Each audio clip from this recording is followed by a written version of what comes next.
지난주에 이어서 오늘 두 번째 시간으로 영적 발돋움의 책을 계속 나가게 될 텐데, 오늘 우리 같이 말씀을 한 구절 읽고 오늘 같이 생각해 보도록 하겠습니다. 우리 함께 말씀 읽겠습니다. 시작. 서로 사랑하기를 계속하십시오. 나그네를 대접하기를 소홀히 하지 마십시오. 어떤 이들은 나그네를 대접하다가 자기들도 모르는 사이에 천사들을 대접하였습니다. 라고 우리 히브리서 13장 1절과 2절 말씀을 같이 읽었는데, 이 말씀의 주인공은 아브라함입니다.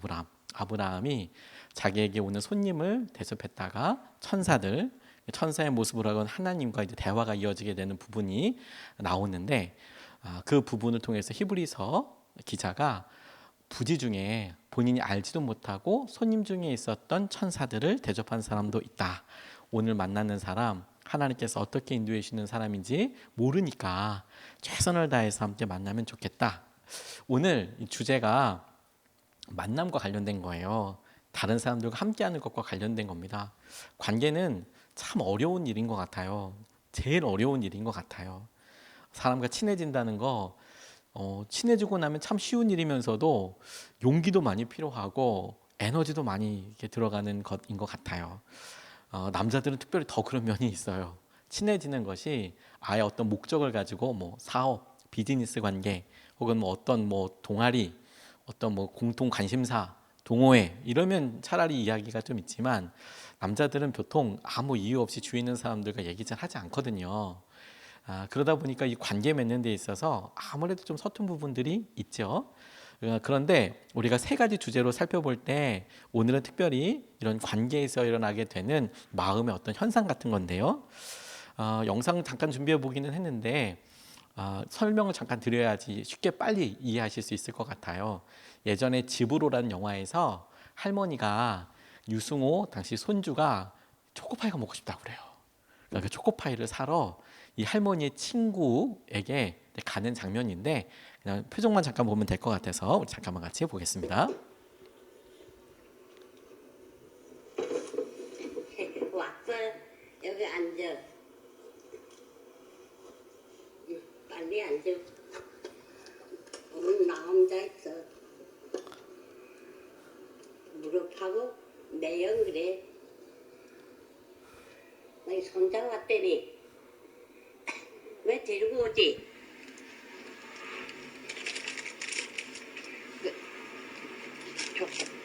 초코파이 2개.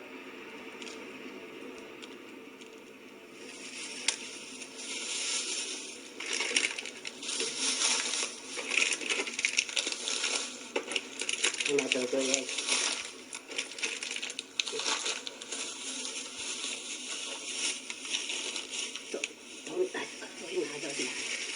놔둬. 아이 놔둬.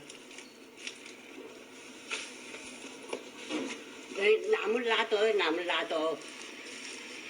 손자가 왔다니 한 입이라도 그러면 놔둬. 아이 놔둬요. 네, 대신 나물 주는 거예요. 나물. 길게는 영상을 저희 같이 못 보고, 영화 가운데 짤막한 대목인데, 할머니가 자기 친구 할머니에게 찾아가서 하는 그냥 안부. 근데 정말 짧은 건데도 만남을 이렇게 이야기할 때, 우리가 사람을 만나고 그 사이에 생기던 여러 일들을 그냥 아주 짧게 이렇게 보여준 것 같아요. 많은 시간을 이렇게 들이는 것도 아니고, 멀리 가서 잠깐 찾아온 친구한테 반갑게 인사하고 초코파이 하나 두 개 가지고 잠깐 이야기 나누고 헤어져도 변하지 않는 그런 정 같은 거. 초코파이여서 그런가요? 정이? 그 정이 나눠지는 것들을 이렇게 보게 됐어요. 사람 사이에 있는 어떤 친밀감이랄까, 이런 것들 좀 발견하게 됐는데, 여러분 이 사진을 보고 이게 어떤 표정인지 한번 상상해 보시겠어요? 이게 지금 어떤 표정 같으세요? 어떤 표정처럼 보이세요? 고통스러운 표정? 좋은 표정? 좋은 표정인 것 같아요? 아픈 표정? 화내는 표정? 어떤 표정인 것 같으세요? 세레스라는 테니스 선수랍니다. 유명한 테니스 선수라는데 저는 사실 테니스는 잘 몰라요. 이 표정 자체를 이렇게 보면 저는 처음에 어디 아픈가? 혹은 어디다 소리를 지르는데 이게 어디 누구 향하여서 이렇게 소리를 지르는 건가? 이 클로즈업해서 볼 땐 이런데 사실 이 사진의 부분입니다. 자기 언니랑 같이 2008년인가 어디 뭐 굉장히 큰 그 테니스 대회에서 8강에서 이렇게 붙어가지고 이겼을 때 포효하는 장면이에요. 너무 기뻐서 확 이게 포효하는 장면인데, 그런데 우리가 그 얼굴을 가만히 보면 어떨 때는 이게 기쁜 건지 혹은 이게 지금 슬픈 건지 화나는 건지 이런 것들이 자꾸 헷갈릴 때가 많이 있잖아요. 연극하는 사람들이 이야기하는 걸 보면 웃을 때 내는 소리, 연극하는 사람들이 기뻐서 내는 소리와 슬플 때 우는 소리랑 발성이 똑같은 거 여러분 혹시 아세요? 소리 낼 때 발성이 똑같아요. 표정과 분위기로 웃는 것과 우는 것을 조절한다고 하더라고요. 실제로 우리가 사람 사이의 관계에 있을 때 표정을 읽는다든지 소리를 읽는다든지 그 감정이 어떻든지 읽어가는 데 있어서 굉장히 서투른 경우들이 많이 있어요. 그래서 내게 다가오는 이 사람, 처음 보는 이 사람에게 이 사람은 나한테 어떤 마음을 가지고 있을까? 이 사람은 나에 대해서 싫어하는 게 아닐까? 좋아하나? 이런 생각에 있어서 의외로 우리가 잘못 생각하거나 오해할 때가 많이 있다고요. 이런 전제 자체가 중요한 게 뭐냐면 오늘 우리가 우리 마음속에 있는 적대감이나 이 사람이랑 정말 좋을 것 같아, 내 좋은 손님이야 라는 것을 딱 판단할 때에도 이런 여러 혼재되는 마음이 있거든요. 우리가 영적 발돋움이라는 책에서 영적인 삶이 우리 가장 깊숙한 자아로, 그리고 우리 주위에 있는 동료 사람들에게도 하나님께로 가는 거라고 이야기를 했는데, 지난번에는 우리 혼자서 매몰되어 있는 외로움에서 그것을 하나님과 함께하고 하나님께서 주는 은혜로 닮아가게 되는 고독으로 나아가는 것에 대해서 살펴봤다면, 오늘은 우리 마음속에 처음 만났기 때문에 드는 적개심에 대해서, 뭐 적개심까지는 아니더라고 하더라도 다가가지 않는 것, 혹은 우리가 사람들에 대해서 갖고 있는 그냥 굳이 다가가지 않는 것, 무관심으로 주로 많이 표현되긴 하지만 사람들 사이에서 흔히 이제 경험되게 되는 그런 일들을 어떻게 하면 따뜻한 환대로 마음을 열고 나아갈 수 있을까, 이 부분을 좀 같이 살펴보려고 합니다. 책을 여러분들 좀 읽어보시고 이렇게 오라고 좀 이렇게 같이 읽어보시면 여기서 이야기하는 걸 조금 더 잘 이해하실 수 있을 텐데, 몇 번 말씀드렸지만 이 나누는 내용은 제 100% 오리지널 제 생각이 아니고 이 사람이 이야기한 이야기를 제가 전달해서 그리고 저 스타일대로 이렇게 풀어서 이야기하고 있는 건데요. 다른 사람들과의 관계, 우리는 계속 이제 경쟁자처럼 이제 느끼는 경우들이 많이 있어요. 손님으로 느끼는 것에 대해서 이제 이야기를 하게 될 텐데, 대표적인 일이 그럴 텐데요. 먼저 여기 단어를 한 두 가지 정도 우리 같이 좀 봤으면 좋겠어요. 이 라틴어 단어입니다. 라틴어 단어. 앞에 있는 단어, 왼쪽에 있는 단어가 호스티스라는 단어인데, 적군이란 뜻이에요. 뭐 이방인이란 뜻도 있지만 주로 적군이란 뜻이고요. 호스페스라는 라틴어 단어인데 역시 이 호스페스라는 단어는 손님이란 뜻이에요. 근데 스페링이 굉장히 비슷해요. HOSTIS, HOSPES, 그래서 TIPE 이제 이 차이가 있는데 실제 라틴어 단어입니다. 이거 라틴어 사전에서 찾아서 이렇게 써놓은 거예요. 호스티스, 호스페스, 영어 단어가 아니고 라틴어 단어예요. 이게 왜 그러냐면 우리가 적대감이라는 표현의 영어 표현이 hostility라고 이야기하는데, 사람들에게 느끼는 적이기 때문에 느끼는 이런 마음, 적대감. 이 사람은 내 적이야. 이 사람은 나랑 뭔가 좀 이렇게 반대야라고 생각하는 이것과 따뜻한 환대라고 얘기하는 hospitality, 사람들을 받아들이고 사람들에게 갖고 있는 이런 손님 접대하는 마음, 이제 각각 어원이 되는 말이기도 합니다. 우리가 모르는 사람들에게 느꼈던 이 마음을 어떻게 하면 환대하는 마음으로 마음을 열고 이 사람을 받아들일 수 있을까? 우리가 그냥 쉽게 얘기하기는 어떻게 하면 친구가 될 수 있을까? 친해질 수 있을까? 이것과 관련된 것을 살펴보게 되는데, 이제 원래 우리들은 가깝게 해주기 위해서, 서로 가깝게 되기 위해서 서로가 서로의 등을 맡길 수 있는 사람으로서 함께 모여 살기 시작했습니다. 그래서 내가 내 것을 함께 나누고, 그리고 함께 밥을 먹고, 혼자 할 수 없는 일들을 함께 감당하고, 이런 일들, 서로 가깝게 해주고 평안이 넘치는 그런 공동체로서 우리가 처음에 공동체나 무리를 지어서 살기 시작했는데, 그런 피로를 느끼게 됐는데, 점점 이런 공간들이 이제 정신적인 전투장이 되는 거예요. 정신적인 전투장.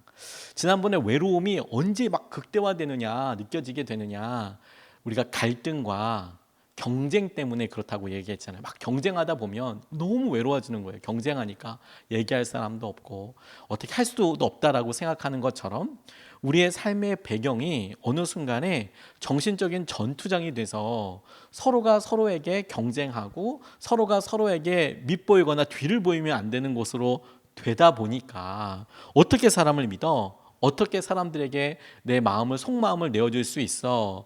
이렇게 지금 전락하게 되더라는 겁니다.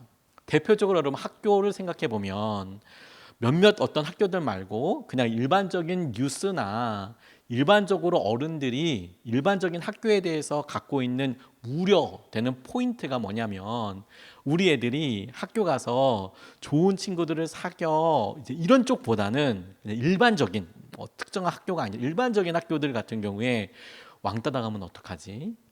혹은 학업 스트레스 관련돼서 하지 않습니까? 1등서부터 몇 등까지 쭉 나와서 하고 있는 그 경쟁을 안 하려고 하지 않을 게 아니라 아예 그냥 구도 자체가 경쟁과 순위와 이렇게 하다 보니 그러니 정신적인 전투장으로 이제 변해가는 거죠. 그 친구를 그 가운데 사귄다라는 것이 굉장히 쉽지 않은 일처럼 이야기가 되고 있어요. 이 책에서도 예가 나오는데 제가 이렇게 짧은 영상을 보다 보니까 한가인 씨가 자기 영상에 대해서 이런 이야기를 하더라고요. 다 아시는 탤런트이시죠. 연재훈 씨랑 같이 결혼했던 사람인데 한참 아름답다고 이야기하는 20대 때, 그러니까 보통 지금 제가 왜 어른들이 예전에 젊으면 다 예쁘다 이렇게 얘기하는지 잘 몰랐지만 요즘은 점점 이렇게 실감하고 있는 것 같아요. 20대 때 한참 예쁠 때, 한참 이제 사람들한테 유명한 여배우로서 스타로서 이렇게 막 사람들에게 알려지게 될 때 결혼을 이분이 했어요. 연재훈이라는 그런 남자 탤런트랑 결혼을 했는데 이건 그냥 단순 제 의견이긴 하지만 당시에 남편보다 이 한가인 씨가 훨씬 더 유명했었어요. 아니라고 이야기하시는 분이 있어도 뭐 저는 할 말은 없지만 아무튼 이분이 엄청 유명했었거든요. 근데 나중에 지나서 이분이 올해 인터뷰에서 이런 이야기, 어떤 프로그램에서 이런 이야기를 하시는 거예요. 또래 배우신들에게 경쟁심을 느껴서 빠지고 싶어서 결혼을 했다. 본인이 연기 생활을 하다 보니까 이제 지금은 결혼하고 나서 많이 지났죠. 그러고 나서 왜 그때 결혼했냐? 그때 별로 얘기하지 않았거든요. 근데 이제 지나서 하는 말이 뭐냐면 또래 배우들에게 경쟁심을 느끼게 되더라. 빠지고 싶어지더라. 그래서 결혼했다. 내가 똑같이 사람들과 함께 더 예뻐져야 되고 더 예쁘게 보여야 하고 또 그런 필모그래피라고 하잖아요. 더 좋은 혹은 아주 유력한 이런 영화나 드라마에 나와야 되고 그래서 그런 필모그래피를 계속 유지해 가고 유명인으로서 연예인으로서 사는 것에 대해서 난 이제 너무 싫다라고 20대 때에 벌써 이걸 알게 됐다는 거죠. 실제로 앞에서는 사랑하고 앞에서는 친구고 이렇게 하지만 뒤에서는 무대 뒤에서는 서로가 서로에 대해서 경쟁하게 되고 그리고 심지어 질시하게 되고 질투하게 되고 미워하게 되고 미워하는 것을 넘어서 어떤 행동들을 하게 되고 이런 일들이 이 책에서도 어떤 사람이 예를 통해서 이렇게 나오죠. 어떤 탤런트가 어떤 배우가 실제 무대 뒤에서 느끼는 그런 아픔, 경쟁심에 대해서 보이는 것은 좋은 뭐 연인 관계이고 친구 관계이고 하지만 그 뒤는 정말 뭐 살얼음 멀듯이 엄청나게 경쟁하고 서로가 서로에 대해서 막 폄하하거나 비난하거나 경쟁하는 것들이 이 세상이다. 근데 여러분 이게 어디 배우들만 그런 겁니까? 어디 배우들만 그래요? 당장 우리 아이들 학교뿐만이 아니라 우리들이 살고 있는 우리들 가운데서도 이제 다 그런 마음이 문득문득 느껴질 때가 있는 거죠. 경쟁심이 느껴지고 내가 왜 이렇게 살아야 되는지에 대해서 잘 모른 채로 내가 계속해서 그런 것들에 대해서 뺏기지 않고 그렇게 하다 보니 나는 정보를 주기 싫지만 저 사람으로부터 정보는 얻고 싶어요. 나를 통해서 뭘 주고 싶지는 않지만 굳이 내가 그런 열어주고 싶지 않지만 또 나는 얻고 싶거나 혹은 나는 줬는데 저 사람이 그렇게 주지 않는다고 생각하면 엄청 배신감 느끼는 거죠. 막 속았다는 생각이 드는 거죠. 난 굉장히 손해봤어. 내 걸 중요한 걸 뺏겼어라고 이제 생각하게 되는 경우들도 있죠. 그런 자연스럽게 느껴지는 정서와 마음들이 우리 안에 있는 대결과 갈등과 마치 우리 마음의 전쟁터처럼 살아가게 되는 것이에요. 그러니까 이 헨리 나우엔이 얘기했던 적대감이라는 것이 사람들에게 막 그냥 느끼는 저 사람 미워라는 그런 단정적인 마음이 아니라 경쟁을 하게 되고 경쟁에서 믿지 못하게 되고 내가 한눈이라도 팔거나 혹은 약한 모습을 보이면 언제든지 이것을 가져가거나 빼앗아가거나 사라지게 할 수 있는 무언가로 인지하는 상태를 이제 적개심이라고 이해하면 더 마음에 와서 닿을 것 같아요. 근데 우리 삶의 문제는 이런 것들이 공감이 된다는 거예요. 우리가 외롭고 힘들 때 아무도 믿을 사람이 없다. 특별히 우리가 외로울 때 아무도 믿을 사람이 없다. 그런 마음을 헨리 나우엔은 적개심과 가깝다라고 이야기하는 거예요. 미워한다, 적으로 생각한다까지는 아니어도 마치 적이 옆에 있는 것처럼. 말과 관련돼서 이런 이야기가 있더라고요. 여러분, 말이 잘 때 어떻게 잤는지 아십니까? 서서 잘까요? 누워 잘까요? 말이 서서 잘까요? 누워 잘까요? 전 진짜 궁금해서 찾아보니까 둘 다 잔대요. 말이 진짜 편하고 진짜 안심을 하면 누워 잔대요. 그런데 보통 야생이거나 주위에 뚫려 있거나 그러면 서서 잔대요. 그러니까 야생 말들이나 이런 말들은 거의 앉아서 자는 걸 못 모르는 거죠. 거의 서서 자는 거죠. 서서 잘다가 조금이라도 소리가 있으면 후다닥 뛰어가는 겁니다. 이게 초식 동물이나 혹은 말같이 덩치는 커도 어떤 공격력이 없어서 빨리 도망가야 되는 그런 동물들의 특징이랍니다. 그런데 잘 막혀져 있고 편안하잖아요. 진짜 안심이 되잖아요. 그럼 벌렁 누워서 잔대요. 저는 아직 말 누워서 자는 건 보지는 못했습니다. 은연중에 우리가 갖고 있는 적개심에 사람들을 믿지 못하는 것들이 계속 있어요. 그러다 보니 여러분, 우리가 환대에 대해서 어떻게 하면 그러면 우리가 우리 마음속에 있는 상태가 어떻게 되기를 원해야 하는 건가? 어떻게 되기를 바라는 건가? 우리 책에 있는 내용인데 한번 같이 읽어보겠습니다. 시작. 환대는 무엇보다 낯선 사람이 들어와서 적이 아닌 친구가 될 수 있는 자유로운 공간을 만들어주는 것을 의미합니다. 사람을 변화시키는 것이 아니라 변화가 일어날 수 있는 자리를 그들에게 주는 것입니다. 라고 이 저자는 표현을 했는데, 환대라는 것이 무엇이냐면 이 사람이 내 안에 들어와서, 내 시간에 들어와서 혹은 내 삶에 같이 공유할 수 있는 영역으로 들어와서 친구가 될 수 있도록 내가 기회를 주고 시간을 주고 혹은 어떤 자리를 제공해 주는 것 혹은 허락해 주는 것을 이 사람은 환대라고 이야기를 해요. 막 잘해주고 이런 것보다 마치 손님이 왔을 때 그 손님에게 우리의 집에 한 의자라도 내어놓고 물이라도 먹고 이렇게 하듯이 우리 삶의 시간과 우리의 삶의 기회와 우리가 갖고 있는 것들을 공유할 수 있는 그런 것을 환대라고 이렇게 이야기하면서 사람을 변화시키는 것이 목표가 아니라 변화가 일어날 수 있는 자리를, 그러니까 이 사람을 내가 만났기 때문에 내가 변화시켜야만 한다고 하면 이건 사실 비즈니스죠. 혹은 내가 어떤 특정한 목적을 가지고 이 사람을 대하거나 이제 조금 있다가 뒤에 살펴보겠지만 어떤 내가 일방적으로 이 사람을 변화시켜야 하는 교사로서나 이런 삶으로 다가가는 거지만 그게 아니라 기회를 제공해 주는 것이다. 어떤 일이 일어날지 모르는 상태로 내가 이 사람에게 함께 할 수 있는 시간을 내어주는 것을 이 헨리 나우엔은 환대라고 이렇게 표현을 했어요. 그들에게 자리를 내어주는 거다. 근데 여러분, 우리는 이런 공간, 우리 삶의 이런 공간이나 우리가 어떻게 통제하지 못하는 공간 혹은 우리가 이렇게 통제하지 못하는 시간, 이런 것들에 대해서 굉장히 불편하게 생각한다는 게 이제 우리의 특징인 거죠. 전 사실 그 부분을 읽으면서 되게 많이 공감했어요. 우리에게 소위 남는 시간이 있을 때 이 남는 시간에 대해서 아무것도 안 해, 아무것도 안 하고 있어, 이렇게 우리 쉽게 표현하기도 하지만 실제로는 우리가 어떻게 보냈냐면 뭔가 채워넣어야 된다고 생각을 한다거나 혹은 실제로 채워넣지 이렇게 뭔가 하려고 이제 노력을 하는 거죠. 지난 이야기지만 김우중 전 회장의 에피소드로 유명한 게 해외 출장 갈 때도 교수님들이나 혹은 전문가들을 비행기에 대동하고 갔다죠. 그래서 한 15분, 20분, 30분 정도 남으면 함께 하던 사람들, 전문가들 중에서 그 사람이 준비한 강의 혹은 그 사람이 할 수 있는 엑기스 강의를 준비해서 비행기에서 이렇게 들으면서 갔대요. 그걸 물어볼 정도로. 그러니까 그 15분, 30분 정도를 이 사람이 감당을 못하는 거예요. 그거 남는 것을 막 죄악시 생각하죠. 저는 남자분들 중에서 그런 분들 여러 봤어요. 본인이 뭔가 가만히 있는다는 것에 대해서 되게 힘들어 하세요. 물론 저를 포함해서요. 제가 그런 사회적인 실험을 갖다 한 것을 찾아봤는데 그림이 너무 좀 그래가지고 좀 재밌는 걸로 바꿨어요.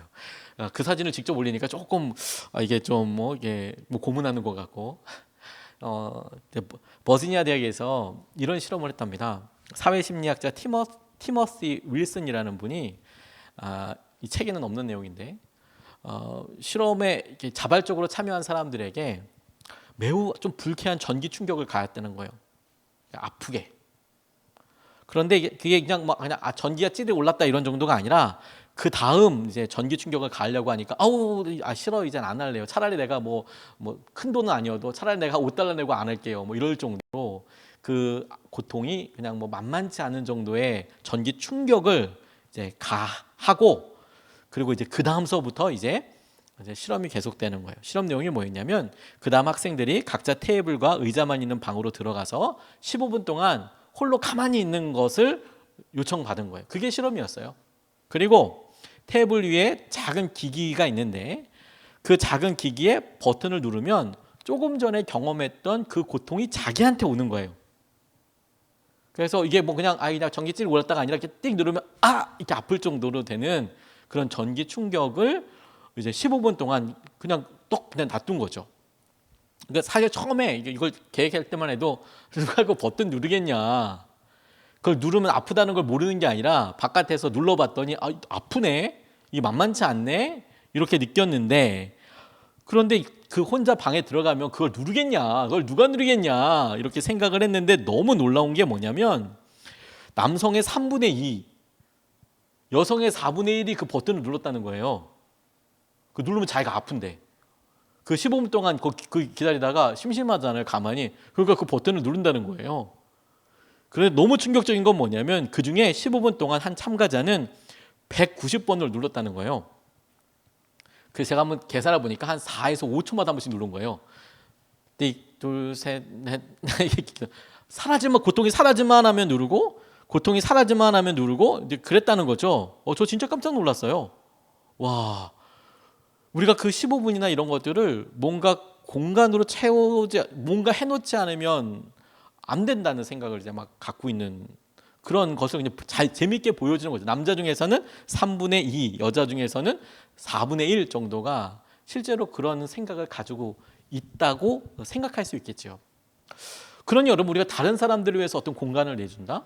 이 사람들이 와서 이 사람들이 원하는 것을 내가 들어주고 이 사람들이 내게 원하는 것에 대해서 내가 내 시간을 준다? 귀를 기울여 준다? 이거에 대해서 오죽하겠어요, 여러분. 우리가 그냥. 그러니 환대라고 이야기할 때 내가 마음을 열어서 사람들에게 그런 여유 자체가 없어요. 여유 자체가 없어요. 그렇게 보내고 실제로는 우리가 우리 마음속에 고립이 되는 거죠. 외로워지고 힘들어지고 그리고 왜 나는 사람들의 친구가 없을까? 왜 나는 이렇게 어려울까? 스스로 이제 내가 이 외로움을 마주해서 내가 고독하고 힘들어도 용기를 가지고 사람들에게 마음을 열어볼 수 있는 고독하지만 이런 외로움을 사람들과 함께하고 공유하는 시간으로 쓰기보다 그저 그냥 내가 그냥 외롭고 힘들어 내 외로움과만 싸우고 있는 이런 단계로 살아가다 보면 계속해서 내 주위에 있는 사람들은 나를 내 뒤통수를 칠 수도 모르는 적이고 원수까지는 아니어도 그 불특정 다수가 적이 되고 그리고 적이기 때문에 우리 가운데 계속해서 어려운 마음이 생기게 돼요. 마치 말처럼 한시도 자지 못하는 거죠. 그래서 책에 보니까 우리가 흔히들 느끼는 세 가지 유형의 관계에서 손님일 때랑 혹은 우리가 그런 우리가 계속 적대감을 느낄 때랑 환대를 느낄 때랑 이 차이가 있는 것을 이 세 가지 관계에서 우리가 자주 느낄 수 있는 세 가지 관계에서 이게 설명을 하더라고요. 첫 번째 관계가 이제 부모와 자녀와의 관계가 있어요. 부모와 자녀와의 관계. 이 책은 아예 얘기하기를 부모와 자녀와의 관계에 있어서도 우리가 적대감을 가지고 산다는 거예요. 그럴까 싶죠. 근데 아까 말씀드렸듯이 미워하는 마음이라고 이렇게 편협하게 이해하지 말고, 내가 이것을 이 사람에게 느끼고 있는 내 공간이 없고 내가 이해하기보다는 내 생각을 주려고 하고 하는 여러 일들을 부모 자녀 관계에서도 느낀다라는 겁니다. 우리나라에서 이거를 단편적으로 보여주는 큰 사건 하나가 있었죠. 예전에 학부모 대 부모, 부모 대 학부모라는 그런 다큐멘터리를 했었는데, 저 강남에 있었던 한 그 가정 이야기가 이제 나와서, 공부를 정말 잘했던 남자아이가 그 어머니로부터 사실은 엄청난 지속적인 폭행을 당해왔고, 그 이유가 성적 때문이었고, 그래서 참다 뭐 맞고 뭐 이런 것들 때문에 어떤 행동을 잘했다는 건 아니고, 이 아이가 어머니에 대해서 해서는 안 될 그런 일을 하고, 그리고 그렇게 유기한 채로 몇 달이 지난 다음에 들켜서 세상 사람들이 정말 깜짝 놀라게 했던 일. 그래서 학부모, 부모, 이게 다르더라. 사실 그 다큐멘터리가 사실 그런 내용이에요.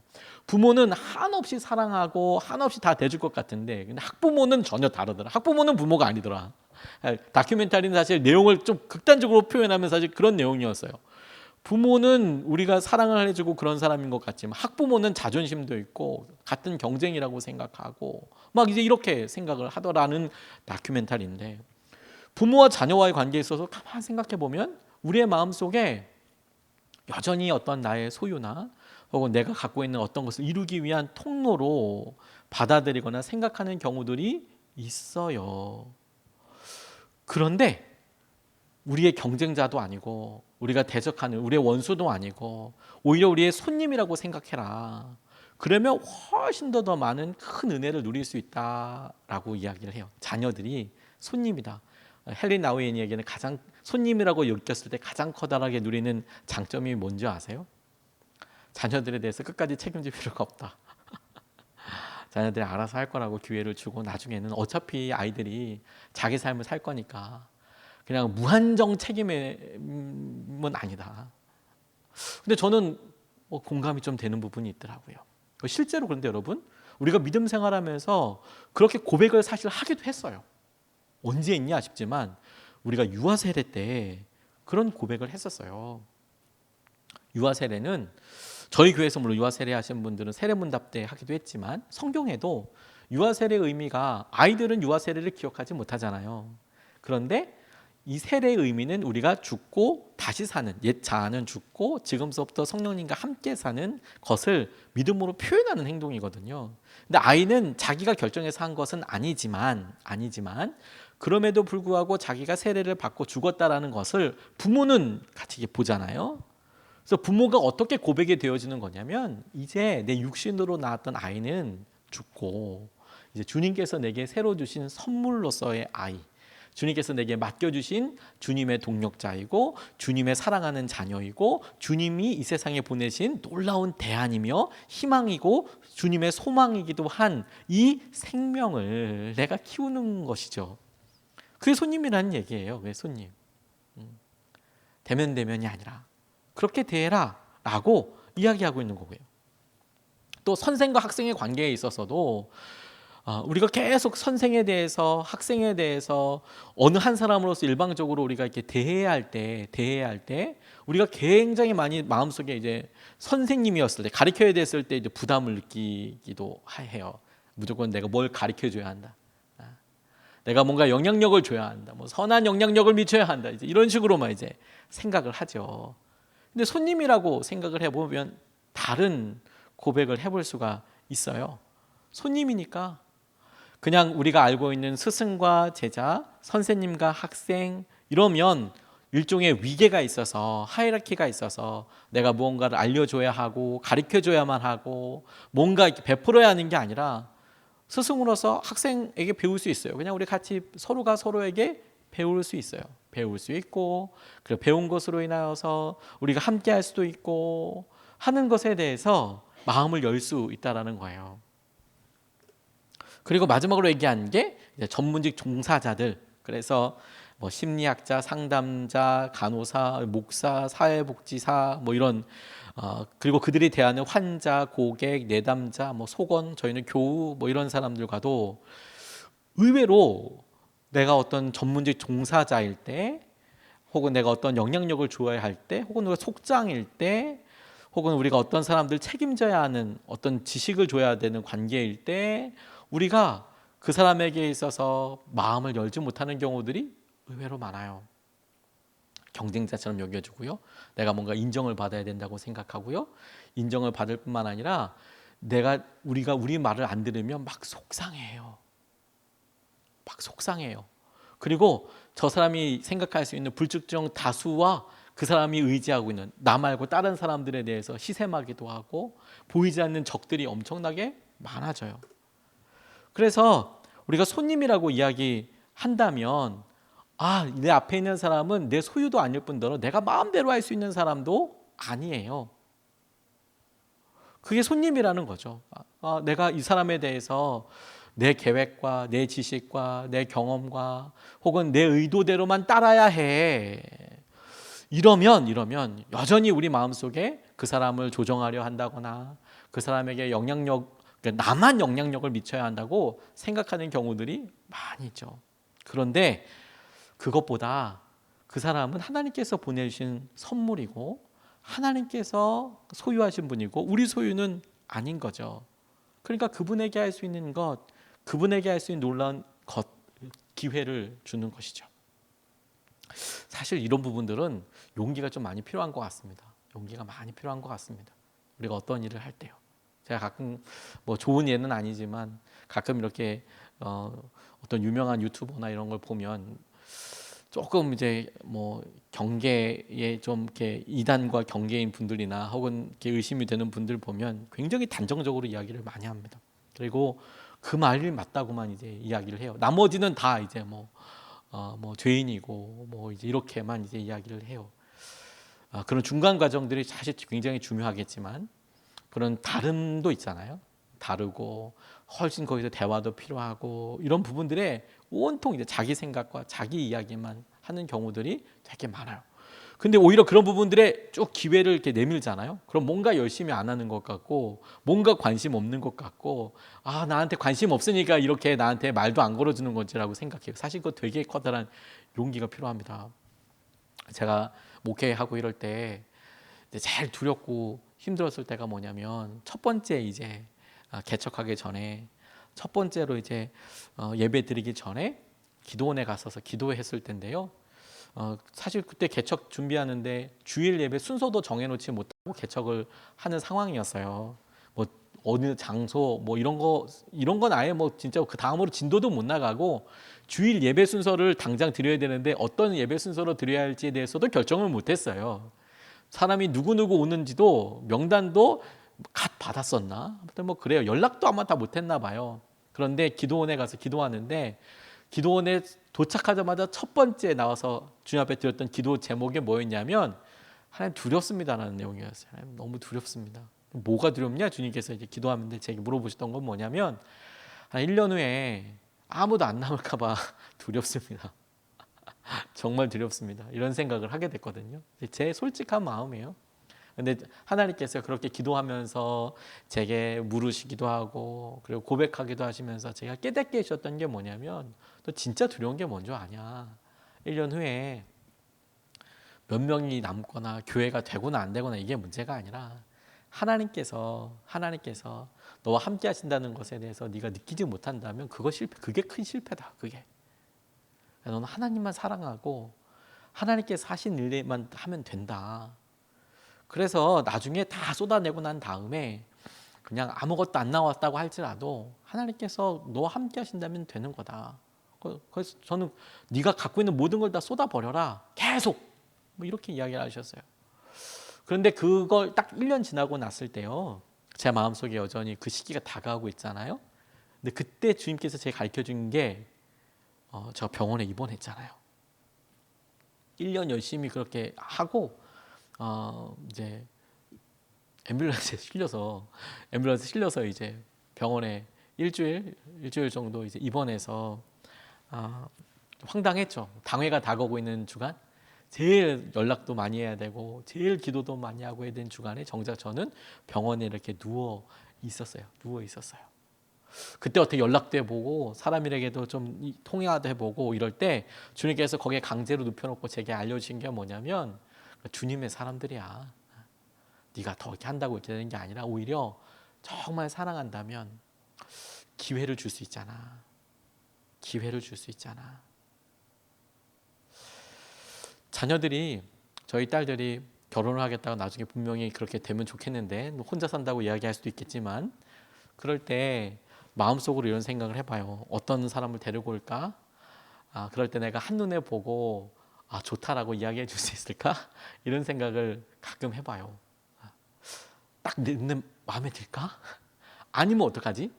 이런 생각을 이제 딸들이니까 해보는 것 같아요. 아니면 어떡하지? 근데 그래도요, 우리 딸들이, 우리 자녀들이 성장하기 위해서 혹은 본인의 삶의 중요한 일들을 결정하면서 어른이 되기 위해서 제일 필요한 게 뭘까 고민해 보면 스스로 결정할 수 있도록 기회를 갖고 실제로 책임을 져가는 거잖아요. 똑같다고 싶어요. 우리 소유가 아니고 주님께서 하실 여러 일들을 놓고 열어주는 거, 보여주는 거 우리 소유가 아니니까 그게 너무 중요하다고 생각을 하게 됐어요. 우리 모두가 이런 여러 일들에 어떤 정도로는 아픔을 경험하고 어떤 정도로는 이 일의 아픔을 통해서 사람들과 만나면서 치유하는 역할로서 살게 되거든요. 그래서 우리가 항상 치유자로서 생각해야 될 게 뭐냐면 내가 이 사람한테 뭘 말해줘야 하나 이게 아니라 이 이야기를 받아들일 수 있는 내 내면은 어떻게 준비되고 있는가. 그래서 정직한 수용이란 내가 정직하게 내게 말을 걸어오는 이 사람 손님일지 아니면 내게 적으로 다가올지는 모르지만 내게 이렇게 다른 의견을 가지고 얘기하는 사람에게 정직한 수용을 하는 방법이란 우리의 조건이 아닌 그들의 조건에서 우리의 세계로 끌어들이는 것. 그 사람들이 어떤 사람인지 그 사람의 모습을 그대로 가지고 우리 세계로 오도록 도와주는 것. 근데 이게 끝이 아니고요. 그렇기 때문에 우리가 진정으로 손님을 따뜻하게 맞이하고자 한다면 내게 다가오는 이 사람이 어떤 사람일지도 모르고 심지어 다른 의견일 수도 있지만 정말 손님을 따뜻하게 맞이하고자 한다면 우리는 방문객을 받아들일 뿐만 아니라 애매모호한 자세로 중립성의 뒤에 숨지 말고 우리의 생각과 의견과 생활 방식을 분명하고도 명료하게 드러냄으로써 그들과 대립까지 해야 한다고 책은 이야기해요. 그러니까 의견을 명확하게 얘기해 줘라. 왜? 자기 주관이 있는 사람과 자기 신념이 없는 사람 사이에 진정한 대화는 없을 테니까. 가끔 우리가 착각하는 것이 그 사람이 내 말을 무조건 들어주고 맞아 너 그래 괜찮아 이렇게 얘기해 주는 게 위로라고 착각을 해요. 그렇게 이야기해주고 그렇게 들어주는 거 중요하고 그게 위로가 될 수 있지만 그렇게 이야기하면서 본인에게 중요한 또 다른 질문이 들 수 있도록 돕는 기술도 있지만 정작 중요한 친구들은 진짜 우리에게 같이 친밀감을 갖게 되는 것은 그 사람에게 자기 이야기를 하는 거예요. 자기 생각을 이야기해 주는 거고요. 브루도프라는 공동체에 한국인 부부가 있어서 교제한 적이 있었어요. 너무 감사하죠. 왜냐하면 영어만 쓰는 공동체에 한국말을 쓰는 부부가 있다는 것은 할렐루야예요. 완전 진짜 오아시스예요, 오아시스. 말도 안 되는 막 이렇게 영어로 이렇게 막 이렇게 하다가 한국말 하니까 얼마나 속이 시원해요. 그런데 그 공동체에 입회할 때 있었던 일을 이야기해 주더라고요.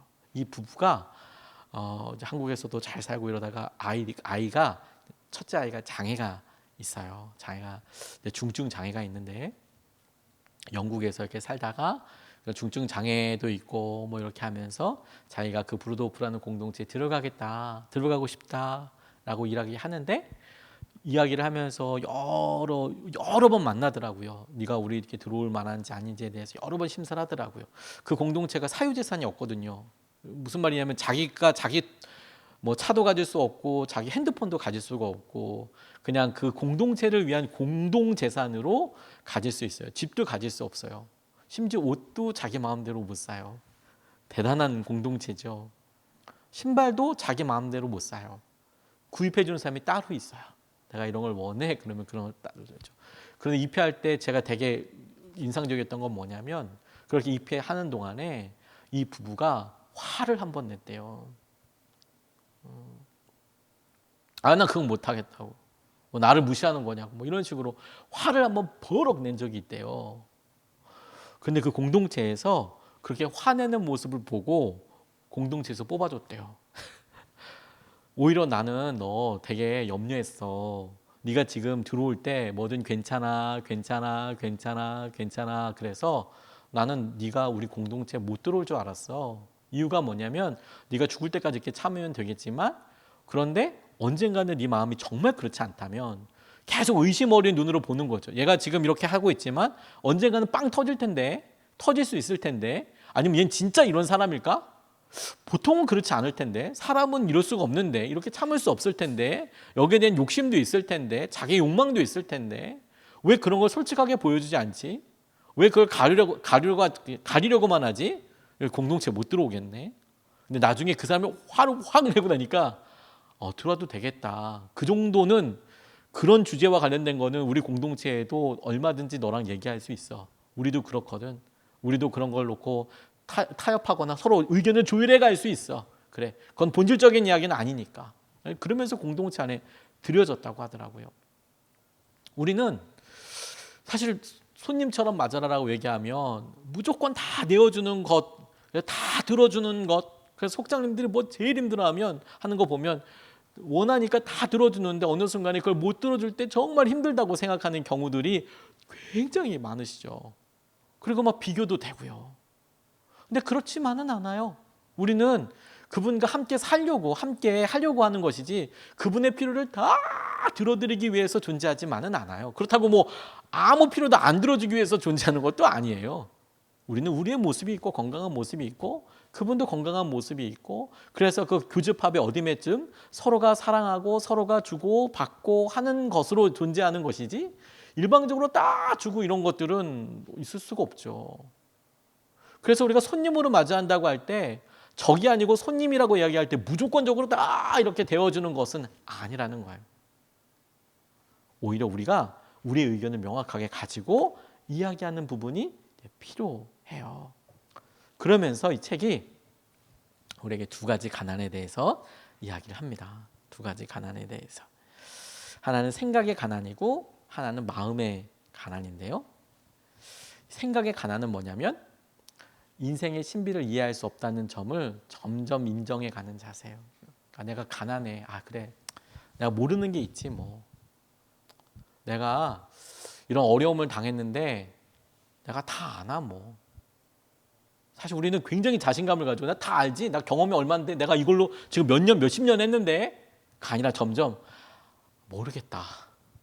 모르겠다. 그게 어떤 뭐 포기와 이런 게 아니라 그래 내가 모르는 영역들도 많더라. 이해할 수 있는 영역들도 참 많더라. 그래서 인생의 신비를 이해할 수 없다는 점을 스스로 계속 이제 인정해 가는 거죠. 포기가 아니라 아 그래 내가 모르는 영역들이 많더라. 그래서 지금 얘기하는 것이 옳지 않을 수 있더라. 그게 더 용기일 수 있겠더라고요. 그게 생각의 가난이고요. 그리고 또 하나는 우리 마음이 가난한 거예요. 마음이 가난한 거. 헨리 나우엔 이런 식으로 얘기해요. 다른 사람의 체험을 우리에게 주는 선물로 받아들일 수 있는 거. 그러니까 다시 말해서 아 그래 내가 이 사람이랑 같이 하다 보니까 내가 전에 얘기했지 못했던 일들이 내게 다가와. 선물이네. 내가 선택하지 않았지만 이 사람이 내게 이렇게 다가와서 내가 할 수 없고 내가 계획했으면 절대 만나지 못했을 일들을 내가 경험하게 하네. 힘드네. 하지만 선물이겠네. 이게 마음의 가난이에요. 내 마음이 부요하면 비어있지 않으면 뭔가 들어와서 내 마음도 되지 않기 때문에 속상하고 힘들고 그렇지만 그게 아니라 괜찮지. 그래. 선물이지. 다른 사람의 체험을 우리에게 주는 선물로 받아들일 수 있는 것. 그러면 내가 다른 사람들에 대해서 이 사람이 내 경쟁자가 아니라 언제든 나를 배신할 수 있는 잠재적인 배신자가 아니라 손님이지, 손님. 그리고 내가 손님으로 받아들일 수 있는 내 마음의 준비와 자세가 이렇게 된 거예요. 마지막이네요. 그래서 여러분 우리가 자신이 섬김을 위한다는 것, 섬긴다는 것은 우리 스스로가 부유해지긴 훈련이 아니고요. 자원에서 가난해지려고 하는 훈련이에요. 가난해진다는 것은 뭐냐면 돈이나 이런 것이 아니라 시간에 쫓기기도 하고 기회에 쫓기기도 하고 때로는 우리의 선택에 쫓기기도 하고 선택에 가난해져요. 선택이 많이 풍부하지 않죠. 할 수 있는 게 얼마 없기도 하고 그런 의미에서 이제 가난해지는 거죠. 그리고 끊임없이 하나님의 구원의 능력에 자신을 맡기는 훈련을 해요. 하나님께서 저 사람을 책임져 주시고 이끌어 주실 거야. 인도해 주실 거야. 붙잡아 주실 거야. 함께 해 주실 거야. 그러면서 하나님께서 하실 수 있는 일할 수 있는 공간을 주고 그 공간을 믿으면서 우리가 손님으로서 함께 할 수 있는 거죠. 그런 사람들에게 하는 마음을 환대라고 한다는 거예요. 여러분 어떠세요? 교회에서도 어느 순간에 우리가 우리 마음이 지치고 힘들면 이분이 이야기하는 어떤 적대감을 느낄 때가 있을 수 있을 것 같아요. 저는 제가 목사인데도 부끄럽지만 제가 힘들고 어려울 때 다른 목사님들, 특별히 동료 목사님들에게 내가 경쟁하듯이 내가 더 잘하고 싶은 마음에 그게 처음부터 나쁘진 않았을 텐데 더 잘하고 싶은 마음과 이런 것들 때문에 내가 내 친구가 아니라 내 손님이 아니라 이방인처럼 그러면서 또 엄청 외로워하면서 지내는 거죠. 엄청 외로워하면서 지내고 근데 주님께서 주님의 은혜를 주시면 아니지. 내게 다 주님께서 주신 은혜이고 이거 내게 주신 선물이고 이 사람 통해서 내가 더 배워가고 내가 함께하고 하나님께서 하시는 것을 볼 수 있지. 그러면서 깨닫고 나아가게 되더라고요. 우리의 삶의 방향을 조금만 틀어봐서 외로움에 머물지 말고 주님께서 주신 은혜를 갈망하는 고독의 자리로 또 오늘 우리가 나눴던 것처럼 경쟁하고 내가 이 사람과 함께 빼앗기지 않는 미래의 배신자와 미래의 적이 아니라 원수가 아니라 이 사람을 나의 손님으로 그래 내가 주님께서 함께 하시는 것을 믿고 따라가는 손님으로 그렇게 의지하고 함께 할 수 있으면 좋겠습니다. 다음 주에는 이런 우리의 외로움이 고독으로 또 우리의 마음속에 이런 경쟁과 같이 적대감이 따뜻한 환대로 바뀌는 것이 영적으로 구체적으로 어떻게 우리 가운데 실천이 될 수 있을지에 대해서 마지막으로 같이 살펴보게 될 텐데 오늘 우리가 딱 한 가지만 붙잡고 같이 기도하고 싶습니다. 순간순간적이라고 싶어요. 저는 이런 마음이 제가 이 책을 고르면서도 이야기하고 싶었던 것이 요 느낌이 쭉 갈 때도 있지만 이제 순간순간 이렇게 들어올 때가 제 경우에는 오히려 더 많더라고요. 순간 외롭고 순간적으로 내가 왜 저 사람이랑 이런 경쟁을 하지? 왜 내가 이렇게 적개심을 가지고 있지? 적대감을 가지고 있지? 이 사람이 얘기한 적대감 미워하는 게 아니고 그럼 어떻게 이걸 벗어날 수 있지? 내가 마음이 더 열리게 해달라고 하나님 내가 이것을 그럼 어떻게 열게 할까요? 이런 생각을 이제 하게 되는데 하나님의 역사하심을 이제 믿게 되는 것 하나님 내가 이런 사람들 통해서 하나님께서 내게 하실 것을 내가 믿기를 원합니다. 하나님이 나를 바꾸셨듯이 저 사람을 바꾸게 하실 것을 믿습니다. 하나님께서 사람을 바꾸시고 이끌어 주실 것을 내가 믿습니다. 주님의 은혜와 인도하심을 내가 붙잡기를 원합니다. 하나님이 나를 바꾸셨듯 저 사람을 바꾸시고 이끄시고 인도해 주시옵소서. 우리 이렇게 같이 붙잡고 함께 기도하겠습니다.